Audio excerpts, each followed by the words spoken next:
पुरुष ने संविधान लिखकर बोलने की ताकत दी। परम पूज्य बाबा साहब बी आर अम्बेडकर जी के चरणों में कोट कोट नमन।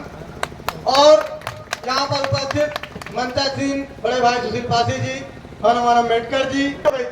जिस उम्र में हम लोग खेलते गुल्ली डंडा खेलते थे, उस उम्र में इनके घर वालों ने इनकी शादी कर दी थी। और ये छोटे से ही इनके परिवार में कोई झगड़ा हो गया था जमीन वमीन का, तो छोटी सी उम्र में ही इनके अंदर एक ऐसी आग थी, एक ऐसी ज्वाला थी कि आंदोलन करने की इनके अंदर आग थी। इन्होंने उसका विद्रोह किया और अपने हक की लड़ाई लड़ी।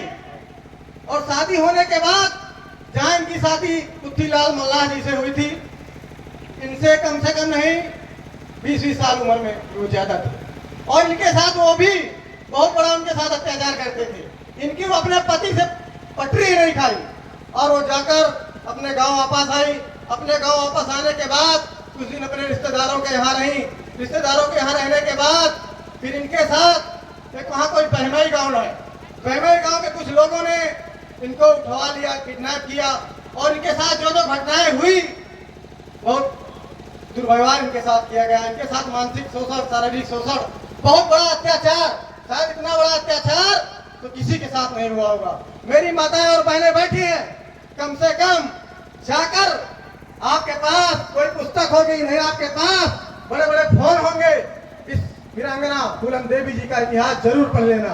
क्योंकि हमारे समाज के लोग आज के दौर में संविधान होते हुए भी अपनी आवाज उठाने में, अपने अधिकारों की लड़ाई लड़ने में बहुत पीछे संकोच करने लगते हैं और बहुत पीछे हट जाते हैं।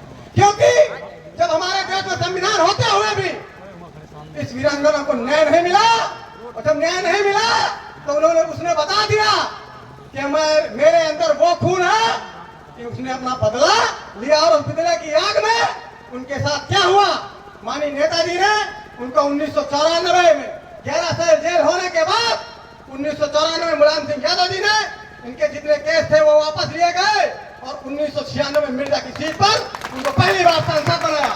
तो आप लोगों को जानना होगा और लड़ना होगा, क्योंकि आज बगैर आवाज उठाए जो वो दौर ऐसा चल रहा है इस देश में कि हमारे लोगों की आवाज को कुचला जा रहा है, हमारे लोगों के अधिकार को छीना जा रहा है।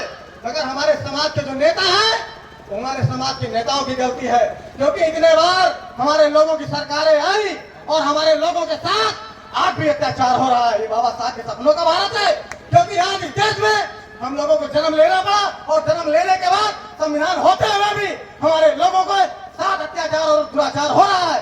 बहुत बड़ा दुर्भाग्य की बात है, क्योंकि जिस देश में संविधान हो और दुनिया का सबसे सुंदर संविधान अगर कहीं का है वो परम पूज्य बाबा साहब का लिखा हुआ संविधान भारत देश का संविधान है। ये बाहरी लोगों ने बताया, मगर क्योंकि बाबा साहब ने बात कही थी, अगर संविधान कितना भी अच्छा होगा उसको मानने वाले लोग अच्छे नहीं होंगे तो संविधान अच्छा नहीं होगा। और संविधान कितना भी अच्छा नहीं होगा उसको मानने वाले, लागू करने वाले लोग अच्छे होंगे तो संविधान उतना ही अच्छा होगा। तो कहने का मतलब ये देश की जो कमान है किन लोगों के हाथों में है, क्योंकि मुझे तो इस मंच से बोलने नहीं दिया जाता। अगर परम पूज्य बाबा साहब बी आर अम्बेडकर जी अगर संविधान न लिखे होते तो आपका बेटा इस मंच से बोलने के लायक नहीं था। अगर इस मंच से बोलने का अधिकार मुझे मिला है, मैं तो एक ऐसे समाज में पैदा हुआ था जो भैंस चराने और गाय चराने का अधिकार, दूध बेचने का अधिकार था। क्योंकि मेरे समाज के लोगों को कुत्ता बिल्ली जिस तालाब में पानी पी लेता था उस तालाब में पानी पीने का भी अधिकार नहीं था। अगर ये अधिकार, मुझे बोलने का अधिकार, अच्छे कपड़े पहनने का अधिकार और मुझे मंच से बोलने का अधिकार, पक्के मकानों में रहने का अधिकार और चपरासी से लेकर राजा बनने का अधिकार, सबसे बड़े पद पर बैठने का अधिकार अगर किसी ने दिया है तो आपका संविधान जिसने बाबा साहब ने जिसको लिखा है, तो आप लोगों को समझना होगा। क्योंकि हम लोग उस दौर से गुजर रहे हैं। ये दौर बिखराव का नहीं है, ये दौर एक मंच और एक विचारधारा पर आने का है। क्योंकि हम लोगों के साथ अत्याचार हो रहा है और दिन प्रतिदिन हो रहा है। आप रायबरेली की घटनाओं को देख सकते हैं, इनको उठा लीजिए और देख लीजिए समाज के साथ क्या क्या अत्याचार हो रहा है।